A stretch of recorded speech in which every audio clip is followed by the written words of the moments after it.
Malas noticias para el gobierno. Esto es lo que hemos visto con los últimos resultados de diversas encuestas que muestran que la popularidad de Gabriel Boric como de su gabinete está a la baja. Y en razón de todo eso vemos como también la preocupación como en la corrupción se ha convertido en una de las temáticas que más preocupa a los chilenos, cosa que no ocurría hace algunos años. Y dentro de eso vemos que está muy mal evaluado también el gobierno, como también la derecha y la izquierda.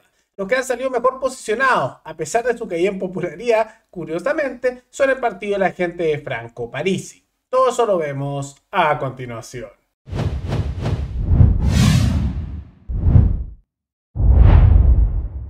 Tal como lo mencionamos hace algunos momentos, se ha observado una caída importante en la popularidad del presidente Gabriel Boric, en lo que ya es una tendencia en que tiene caídas más o menos seguidas y después vuelve a subir un poco y siempre está oscilando entre un 25 y un 30%. Esto nos muestra que lamentablemente cerca de 1 de cada 4 chilenos, como un 25%, apoyan a Boric ante todo, sin importar lo mal que lo haga. Pero a pesar de esto vemos una caída en popularidad, en donde según diversas encuestas, tanto CADEM como Criteria, se ve una caída, con CADEM mostrando que Boric cayó a un 28% y su desaprobación subió un 66%, y Criteria mostrando también una caída de 4 puntos al 32%, o sea, más alto que lo que dice CADEM, pero también una caída a la vez que se crece con la desaprobación.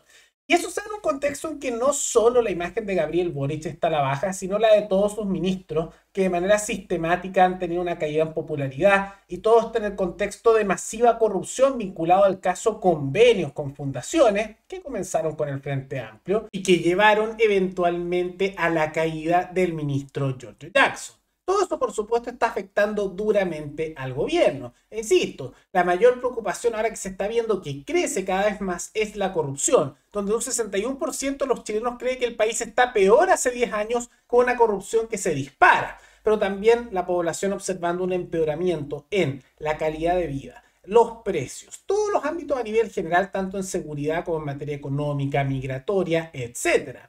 Y hace pensar que tal vez los últimos 30 años que tanto se criticaron no eran tan malos, ¿no? Ahora, por supuesto, tenían sus problemas a nivel de corporativismo, también había corrupción, ahora explotó, pero eran casos que también se daban. Al mismo tiempo hay un sistema mucho de concentración económica por el sistema corporativista que hay a nivel de la estructura, también un mundo político separado de la realidad, sueldos altísimos de congresistas, del presidente, pensiones vitalicias, una serie de problemas.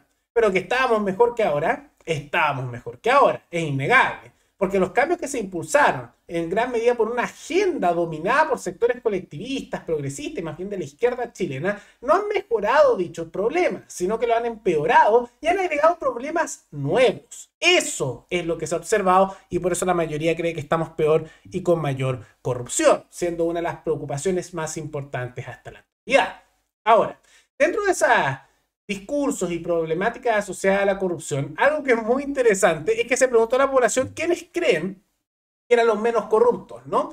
Y sorpresivamente salió que el partido de la gente, el partido de Franco Parisi, se ve a nivel poblacional como el partido menos corrupto de Chile. Y ellos deberían tomarlo eso como una celebración, ¿no? Ahora digo que es bastante curioso porque han tenido un desplome electoral bastante sustancial, han perdido mucho el capital político que tenían cuando, por ejemplo, fue la primera vuelta en la elección presidencial pasada, donde lograron un tercer lugar. En muchos casos, si se hubiera manejado bien todo ese capital político y hubieran tenido una estructura ideológica coherente, cosa que no tenían, partido Trápalo Todo, explotaron por lo mismo, habrían crecido y se habrían podido convertir incluso en una alternativa presidencial viable para la siguiente elección, especialmente tras este fracaso esperable y que se está dando del gobierno de Gabriel Boric.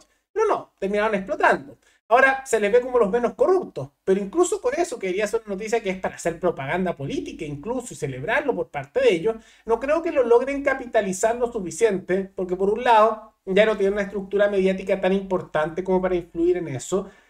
Su imagen, a pesar de que se les ponga como los menos corruptos en la encuesta, es dudoso que mejore por los escándalos políticos que han tenido, quiebres internos, falta de coherencia ideológica. Entonces, claro, esto les sirve, pero no lo suficiente como para regresar con fuerza, especialmente con la falta de un liderazgo claro a nivel interno y sin tener todavía una definición ideológica clara, que la que debieron ellos tomar era una idea más bien pro mercado, con una moral alejada del conservadurismo como el progresismo, una tendencia más liberal, con también un discurso muy anti-elite, anti lo establecido, anticorporativismo, esa concentración económica y pro-descentralización y anticorrupción con mucha mano dura. Una copia, podríamos decir, con ciertas variantes de lo que a Milei le fue también en Argentina. Y si hubieran hecho eso, hubieran crecido más. Pero decidieron tomar el camino de la ambigüedad ideológica, tratos con la izquierda y con el Frente Amplio, respaldar a figuras como Gaspar Rivas, que es un fascista y realmente por su ideología conservadora, pero antimercado lo es, y a Rubén Oyarzo en vez de los diputados que eran los mejores dentro de su estructura y que se fueron. Todo eso terminó generándoles un quiebre interno. Eso también ante el nulo liderazgo real al interior de su partido por parte de Franco Parisi, lo sepultaron. Entonces, claro, buena noticia para el partido de la gente, pero no suficiente para que se recupere. Ahora, ante todo eso, queda la interrogante: ¿cuál es el camino a seguir para poder luchar en contra de estas problemáticas que son las más importantes para la población, que son seguridad, economía y corrupción? Y yo diría que la respuesta ante todo esto es más bien simple, nada más que el mundo político no está dispuesto a hacerlo. Por un lado, en contra de la delincuencia hay que aumentar las sanciones, ¿no? Eso es algo que muchos dicen, pero que se aplique, muchos no lo van a querer hacer, porque tiene que ir de la mano de algo que es mucho más complejo y que ahí no está muy dispuesto. Reformar el Poder Judicial, dándole mayor participación ciudadana, cobrando el monopolio estatal de la justicia y eliminando por completo el nombramiento por parte del presidente con 2/3 del Senado de la Corte Suprema. Hay que separar los poderes de verdad, ¿no? Y eso no se atreve a nadie porque no les conviene. A los políticos les gusta controlar un poco el Poder Judicial, ¿no? Y simultáneamente, para las reformas económicas como también en materia de corrupción, habría que poner penas durísimas para la corrupción, en esos casos incluso de pena de muerte. Pero los políticos no van a querer. Ellos son muy corruptos, entonces no les interesan ese tipo de cosas. Y simultáneamente habría que hacer reformas de descentralización y también de mayor participación ciudadana en la toma de decisiones, que los políticos no van a querer hacer porque no les conviene. Y reformas económicas que implicarían la privatización de empresas de manera masiva del Estado, que hay muchas todavía que quedan con pérdidas millonarias en Chile, para darle su propiedad a la ciudadanía o venderla y que ese dinero pase al bolsillo del trabajador, cosa que los políticos tampoco quieren hacer. Y habría que equilibrar también con el corporativismo económico, a la vez que permitir mayor libertad a las personas sobre sus pensiones. No insisto, nada de eso conviene a los grupos de poder, así que lamentablemente no lo impulsan ni la izquierda ni la derecha.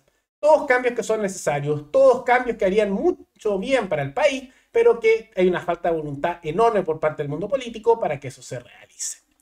Pero más allá de toda esa situación, ¿qué les parece? ¿Qué les parece estas encuestas que muestran la caída de Boric, como también que el partido de la gente se lee como el partido más corrupto, menos corrupto, disculpen? ¿Les servirá de algo o no? Todos coméntenlo abajo. ¿Y cuál creen que es el camino a seguir ante los numerosos problemas de corrupción económicos y de seguridad que hay en el país? ¿Cuál creen que es las propuestas que hay que hacer? ¿Las que mencionamos aquí o otras? Eso coméntenlo abajo. Y antes de terminar, quisiera agradecerle a la suscriptora Nicole Dufay, que se volvió la suscriptora más reciente en decidir hacer un aporte mensual al canal a través de la comunidad de YouTube. Así que muchas gracias, te lo agradezco mucho. Gracias a aportes como el tuyo y el de otros suscriptores, que este proyecto sigue adelante y se mantiene independiente.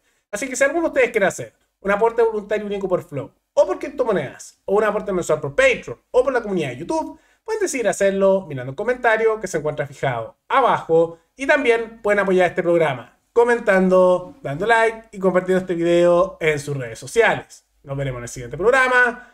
Hasta luego.